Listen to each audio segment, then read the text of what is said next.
দর্শক, আজকে আমাদের স্টুডিওতে উপস্থিত হয়েছেন যার কথা না বললেই নয়, অনেকের পরিচিত মুখ, বিশিষ্ট নাট্য ব্যক্তিত্ব, বিশিষ্ট লেখক এবং কথাশিল্পী। তার উপাধি বলে শেষ করতে পারবো না। সর্বোপরি তিনি আমাদের বরিশালের সন্তান। আজকে অতিথি হিসেবে আমরা আমন্ত্রণ জানিয়েছি খায়রুল আলম সবুজ সাহেবকে, বিশিষ্ট নাট্য ব্যক্তিত্ব। আমরা আজকে একটু খোলামেলা আলোচনা করব। প্রথমে আমরা একটু জানতে চাইব, তিনি আমাদের বরিশালের সন্তান, সেটা আপনারা অনেকেই জানেন না। আজকে আমরা একটু জানার চেষ্টা করব খায়রুল আলম সবুজ সম্পর্কে। আপনি কেমন আছেন? ভালোই আছি। আমাদের সৌভাগ্য যে আমরা আপনাকে পেয়েছি, আপনি আমাদের বরিশালের গর্ব। আমরা একটু জানতে চাইবো যে বরিশালের কোন জায়গায়, অর্থাৎ আপনার গ্রামের বাড়ি সম্পর্কে একটু জানতে চাইব। আমার গ্রামের বাড়ি হলো গিয়ে উজিরপুর। উজিরপুর। উজিরপুর মানে নদীটার সন্ধ্যা নদীর ওপারে না এপারে। সন্ধ্যা নদীর এপারে বলতে গুঠিয়ার ভিতরে? গুঠিয়া, দাসের হাট খোলা। দাসের হাট খোলা। নারায়ণপুর, যেটা পূর্ব নারায়ণপুর, ওইটা হলো আমার গ্রামের বাড়ি। দাসের হাট খোলা নারায়ণপুর মধ্যে পড়েছে। কিন্তু জন্ম আমার হয়েছে এই বগুড়া রোডে যে অক্সফোর্ড মিশন আছে না, সেই অক্সফোর্ড মিশনের মধ্যে একটা ম্যাটারনিটি হাউস ছিল, হোম। সেই হোমে আমার জন্ম হয়েছে 1949 সালে। তখন এই জায়গাটি প্রায় একমাত্র ওই জিনিসটি ছিল, চার্চটা, ডগলাস বোর্ডিং। ভারী সুন্দর একটি জায়গা ছিল, সবুজ বনবনানি বরিশালে। হ্যাঁ, গাছপালা ভরা, নদী, এই খাল বিল ভরা, পাশে একটা নদী, সেটা কীর্তন খোলা। রুইয়া থেকে একটা খাল, এখনো খালটি রয়েছে, কিন্তু খালটি ছোট হয়ে গেছে। খালটা নেই এখন আর, স্ল্যাব দেওয়া উপরে, ওই খাল আর নেই, ওটা ড্রেন হয়ে গেছে। এখন ড্রেনের পর্যায়ে। এখন না, পর্যায়ে না, ইট ইজ ডান। ওইটা এখন আর ওই জিনিসটা, ওই সৌন্দর্যটা আর পাওয়া যাবে না। ওই জায়গায় যেটা একটু ওই যে খালটি ছিল, সেখানে বেশ মোটামুটি বড় নৌকা চলতো। বাজার টাজারে যে তরি তরকারি আসাটা, আপনার ছোটবেলার? আমার ছোটবেলার ব্যাপারগুলো সেগুলো ছিল। ওখানে আমি ট্যাংরা মাছ ধরেছি, কই মাছ ধরেছি সেই নদীর খালটাতে বড়শি দিয়ে। এটা হচ্ছে আপনার ছোটবেলার গল্প। আমরা একটু শৈশবের গল্প শুনতে চাই। শৈশব এর মধ্যে আস্তে বড় হলাম। বরিশালেই বড় হয়েছে? বরিশালেই বড় হয়েছি। পড়াশোনা বরিশালে? হ্যাঁ, আদর্শ বিদ্যালয়ে পড়েছি, একই স্কুলে পড়েছি। তারপরে মেট্রিক আর শেষ করিনি, না করে আমি করাচি চলে গেছি। করাচিতে গিয়ে আবার স্কুলে ভর্তি হয়েছিলাম। তো এই 3-4 জায়গায় আমার লেখাপড়া। তারপরে 71-এর পরে আবার ঢাকা ইউনিভার্সিটি। 71-এর পরে আবার আপনি করাচি ইউনিভার্সিটি থেকে আমি ঢাকা ইউনিভার্সিটিতে আসলেন। এরপরে আপনার, আমরা একটু জানতে চাইবো আপনার নাটকের শুরুটা। নাটকের শুরু ছোটবেলায়, একেবারে ছোটবেলায়? একেবারেই ছোটবেলায়, মনসুর কোটরে, করিমকুটিলি, বটতলা বাজারের মাঠে, ছোট্ট একটু বাজারের মধ্যে। অর্থাৎ এটা কি বন্ধুরা মিলে নাকি? বন্ধুরা মিলি। না, প্রফেশনালি তো আজও হয়নি সেরকম ভাবে। আমরা চেষ্টা করছি, কিন্তু নাটকের চর্চাটা আমাদের মধ্যে ছিল। আমরা অনেকদিন আগে, আমার তো মনে আছে আমি 14 বছর বয়সে নাটক লিখেছি প্রথম। ওই কর্পূর কুটির নামে একটি ছিল, একটা ছোট্ট একটা বিল্ডিং আছে বটতলা বাজারে এই পাশটায়। তো ওর 3 তলাতে আমি ছেলেগুলো নিয়ে, আমার যারা ছোট, ওদেরকে নিয়ে নাটক করি। নিজে লিখেছি, ওদেরকে দিয়ে করিয়েছি। তার 2 বছর পরে আমি চলে গেছি, তার 3-4 বছর পরে আমি চলে গেছি করাচি। তো এটা হয়েছে ওখানেই।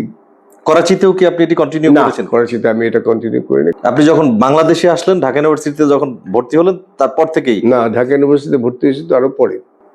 আগে একবার এসেছিলাম ঢাকা ইউনিভার্সিটিতে, ঘুরে টুরে গেছি। ওই সময় পার্মানেন্ট থাকেননি? না, আবার গিয়েছিলাম মাত্র 2 মাস পরেই, আবার ব্যাক করলাম 71-এ। 71 সালে আবার ফিরেছি 18 মার্চ। তারপরে বরিশালে চলে আসছি। তো বরিশালেই ছিলাম আমি 9 মাস, পুরোটা বরিশালেই ছিলাম। ওই সময়টা আপনি পুরোটাই বরিশালে ছিলেন? পুরোটাই বরিশাল ছিলাম। তারপরে আবার জানুয়ারিতে চলে গেলাম ঢাকাতে, গিয়ে ক্লাস করতে শুরু করলাম ঢাকা ইউনিভার্সিটি। আচ্ছা, ক্লাস করা এবং নাটক শুরু করা ঢাকা ইউনিভার্সিটি থেকেই। ফাইনালি আপনি একেবারে টেলিভিশনে কবে থেকে? আপনি টেলিভিশন 67-এ প্রথম টেলিভিশনে অ্যাপিয়ার করেছি, সেটা করাচিতে। করাচিতে? হ্যাঁ। আচ্ছা আচ্ছা। আমি গান গেয়েছিলাম তখন ওখানে, করাচিতে, করাচি টেলিভিশনে। আচ্ছা, সেটা কি বাংলা ভাষাভাষী? বাংলা ভাষায় গেয়েছি গান, বাংলা ভাষায়। আচ্ছা, পরে আপনি কবে আবার বাংলাদেশে এসে? আবার বাংলাদেশে এলাম তো 71-এর 18 মার্চ। 71-এর 18 মার্চ? হ্যাঁ, মানে গিয়েছি আমি 66-এ। এসেছি 71-এর আষ্টারে মাত্র, মাঝে একবার এসেছিলাম মাত্র। দর্শক, খায়রুল আলম সবুজের কথা বলে শেষ করা যাবে না। তিনি একজন গুণী নাট্য ব্যক্তিত্ব, তিনি একজন কথাশিল্পী, একজন লেখক। দর্শক অনেকেই জানেন না তিনি অনেকগুলো বই লিখেছেন, প্রায় 100-র মতো লেখনী তিনি লিখে রেখে গেছেন আমাদের জন্য। আমরা আজকে একটু কথা বলবো সেই লেখনী নিয়ে, কবে থেকে তিনি লেখা শুরু করলেন এবং কি কি লেখা রয়েছে, এবং তিনি নাটক লিখেছেন, প্রচার হয়েছে, সে সম্পর্কে আমরা একটু জানবো, যেটি আমাদের অনেকেরই জানা নেই। সবগুলো প্রকাশিত নয়, যেগুলো টেলিভিশনে নাটক হিসেবে গেছে সেগুলো তো অনেক হয়েছে। আমি ঢাকা ইউনিভার্সিটি স্বাধীনতার পরে ক্লাস সব শুরু হলো, ডাকসু ইলেকশন হলো এবং পুরো দমে আবার আগের মতোই সব কাজ কারবার শুরু হলো। সেই সময় আমি প্রথম চিন্তা করলাম, আমি করাচি ইউনিভার্সিটিতে একটি নাটক ধরেছিলাম, কিন্তু শেষ পর্যন্ত 71 চলে আসাতে আমি আর ওই নাটকটি করতে পারিনি। তো মনের মধ্যে ওইটা ছিল। 72-তে সেইটা শুরু করেছিলাম। 73-র দিকে এসে সেই নাটকটা আমরা মঞ্চস্থ করি টিএসসিতে, এবং আমার বিশ্বাস যে বাংলাদেশ স্বাধীনতার পরে ঢাকা ইউনিভার্সিটির প্রথম নাটকই ছিল। এটা ডিরেক্টর আমি ছিলাম, আমি অভিনয়ও করেছি। আমার বন্ধু নুরুল করিম নাসিম নাটকটি লিখেছিল। হ্যাঁ, আমার ক্লাসমেট নুরুল করিম নাসিম মারা গেছে আমাদের বন্ধুটি, এটা করেছিলাম। তারপরে শুরু হলো ডাকসুর পক্ষ থেকে নাটক বিভাগ, নাট্যচক্র, ওইটার আমি প্রথম সেক্রেটারি নির্বাচিত হলাম এবং ওই দায়িত্ব নিলাম, এবং ওইভাবে আমরা কাজ করেছি 3.5 বছর 4 বছর, মানে 75 পর্যন্ত আমরা এই কাজটি করেছি। নাট্যচক্র, সেটা নাট্যচক্র নয়, সেটা করেছিলাম। এটাই আমরা ধরে নেই, আমরা মনে করি এই কর্মকাণ্ডটুকু 4 বছরের, এটাই হলো নবনাট্য আন্দোলন শুরু এবং বিকাশও হয়েছে। কারণ পরবর্তীতে যে নাট্যকার, যে শিল্পীরা আছে, তাদের বেশিরভাগই নাট্যচক্রের সদস্য। দর্শক, অজানা অনেক কথা আমরা জানতে পারলাম। আমরা একটু আপনার কাছ থেকে জানতে চাইবো যে আপনাদের সেই সময়ের নাটক আর এই সময়ের নাটকের মধ্যে পার্থক্য। নাটক তো হলো গিয়ে একটা শিল্প। শিল্প কে তৈরি করে? একজন সৃজনশীল মানুষ, তার বোধের কারণে এই নাটকের মধ্যে অনেক তফাৎ হয়। দুটি মানুষ এক জিনিস তো আর লেখে না, দুটি মানুষের বোধও এক নয়, আলাদা আলাদা আলাদা আলাদা। কোনো বোধ মানুষকে ধরে ফেলে, তার ভাল লাগে, তাদের ভাল লাগে, সেটা হয়। সুতরাং পার্থক্যের জায়গাটি, এমনিতে তো ক্যারেক্টার্স কিছু আছে, গল্প কিছু আছে, সবকিছু মিলেমিশেই তো হয়। নাটকের তো ওই রকম ভাবে কি না, তবে এক একটা যুগের নাটকের এক এক রকম চেহারা হয়, কারণ সমাজ পরিবর্তিত হতে থাকে। এই সমাজে যখন যেটা হয় ওইটার একটা প্রভাব থাকে নাটকের উপরে অথবা অন্যান্য সৃষ্টির উপরে। কারণ সৃষ্টি জিনিসটা হলে সৃজনশীলতা, এবং যে এই কাজগুলো যেগুলো সাংস্কৃতিক কর্মকাণ্ড আমরা বলি, সেটা এমন একটা জিনিস যেটা হলো গিয়ে একটি জাতির অবশ্যই প্রয়োজনীয় একটি জিনিস। এটা যে কি, যারা করে তাদের মধ্যেও অনেকে বুঝতে পারে না যে কেন করে। এটাকে অকারণ করে নাকি, মানে হাজার হাজার বছর ধরে চলছে। আজকে তো সে আমাদের না হয় সেদিন দিলে বছর 300-400 বছর ধরে, কিন্তু হাজার হাজার বছর ধরে যে জিনিসটা শুরু হয়েছে এবং চলছে, তার তো নির্ঘাত একটা সমাজের উপরে তার একটা প্রভাব আছে। সমাজের ভেতর থেকে তার জন্য একটা ভালোবাসা আছে, সে কারণে তো এটা আছে। রাইট। সমাজ যদি পরিবর্তিত হতে হয় তাহলে ওইটার রিফ্লেকশনটা হয় স্টেজের উপরে। স্টেজ থেকেই আবার নতুন কণ্ঠস্বর ভেসে আসে, তবে গিয়ে পরিবর্তন সাধিত হয়। এটা তো আর এমনিতে হয় না, আনতে হয়। সৃজনশীল মানুষরা চিন্তা করে কি করে মানুষের জন্য ভালো কাজ করা যায়, সেগুলো সব শিল্প সাহিত্যের আকারে আসে সমাজে। সুতরাং এটার যে প্রয়োজনীয়তা এবং এটা যে কত গভীর, এবং কোনোভাবেই একে এড়িয়ে চলা সম্ভব নয়, এটা যে বুঝবে সে ভালো কাজ করতে পারে। সর্বোপরি আমরা একটু আপনার কাছ থেকে বলবো, নবীনরা যে যারা এই নাট্যাঙ্গনে আসছে বা নির্দেশনায় আসছে বা পরিচালনায় আসছে, তাদের জন্য যদি আপনার কোনো মেসেজ থেকে থাকে। আমার মেসেজে ওদের কাজ হবে না। আপনি একজন গুণী ব্যক্তিত্ব, না, আমার আপনি আমার মেসেজে কি জানে, কারণ সৃজনশীল কাজ যেটা হয় সেটা ইন্ডিপেন্ডেন্ট নেচারের হওয়াটা উচিত। আমার কাজটা আরেকজনের দেখে যদি সেটাকে রিপ্রোডিউস করে তাহলে তো লাভ নেই। লাভ নাই, রাইট। সে তার নিজের মতো করে করবে। অর্থাৎ তার নিজের ক্রিয়েটিভিটিটা এটা নিজেরটাই তো করবে। কোন সময় করবে? তার সময় করবে।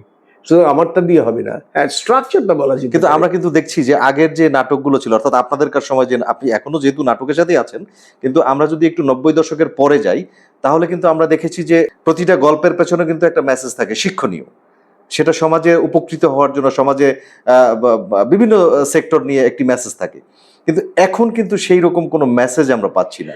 সেটা যে থাকতেই হবে তার কোনো ওইভাবে কোনো নেই, কারণ যে লোক লিখছে তার বোধের মধ্যে এটা নাই। তার মানে আমরা ধরে নিচ্ছি যে না, আসলে আমার তো আর কিছু বলার নেই। এক একটা ইন্ডিভিজুয়াল একটা মানুষ, সে তার শিল্প সৃষ্টি করছে, মানে তার সৃষ্টিটা তার মতো করে, তার নিজের মতোই করেই করবে। আমি যখন করব ওইটাও করবো না, আমি আমার মতো করে করবো। তবে হ্যাঁ, আমি চাই যাতে সমাজের কল্যাণ হয়, সমাজের মঙ্গল হয়, ঐক্য হয়, বন্ধুতা হয়, সে ধরনের কাজ করতে হয়। এই নয় সমাজের মধ্যে একটা শত্রুতার সৃষ্টি করে আমরা শিল্প সাহিত্যের কাজগুলো করব। দরকার হলো গিয়ে মানুষের মানুষের মিশ্রণ, মানুষের সম্মিলন। এটা না হলে পরে কারো দ্বারাই সম্ভব নয় একটি জাতি, একটি দেশ সুন্দর করে গঠন করা। দর্শক, এতক্ষণে আমরা কথা বললাম খায়রুল আলম সবুজ সঙ্গে। দর্শক, একজন খায়রুল আলম সবুজ একদিনে শেষ হবে না। সময় স্বল্পতার কারণে আমরা সবকিছু জানতে পারলাম না।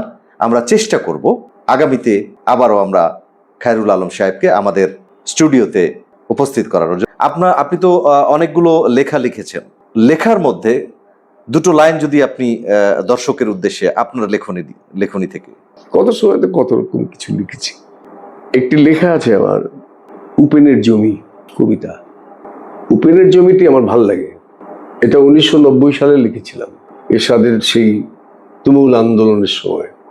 কারণ কবি সাহিত্যিকরা সমাজের ক্রান্তি লগ্নে কিন্তু চুপ করে থাকে না, তাদের মধ্যে প্রতিবাদ, সে চুপচাপ লিখতেই থাকে, করতেই থাকে, প্রতিবাদ তার চলতেই থাকে, লিখনির মধ্যে তার প্রতিবাদ চলতেই থাকে। তো সেরকম একটি সময় লিখেছিলাম, অবহেলা সইছি অনেক আজন্মকাল, কোনই মেরে পথ কেটে যাও না, তোমায় বলছি কিছু, যাও না তবে এটুক যেন জমি আমার, সবুজ গাড়ি তোমার যে নয় সেটা জানি, লাল সবুজের নিশান আমার মুখেই উড়াও ধুলা, দেখছি তাও সব সয়ে যায় জানি বলে জমি আমার, মাটি তো আর যায় না উড়ে আকাশ পুরে, ভাড়াটিয়া যায় আর সে দণ্ড দেখ, আর কিছু নয়, খাজনাপাতি নাই বা দিলে খাচ্ছ করে খাচ্ছে সবাই, তাই বলে কি ভুললে চলে জমি আমার, আঘাতগুলো জমছে যেন তসবিদানা, একের পরে এক সাজানো, ভুললে তো হে আর চলে না জমি আমার, যেথায় তোমার পা রেখেছ সেইটুকু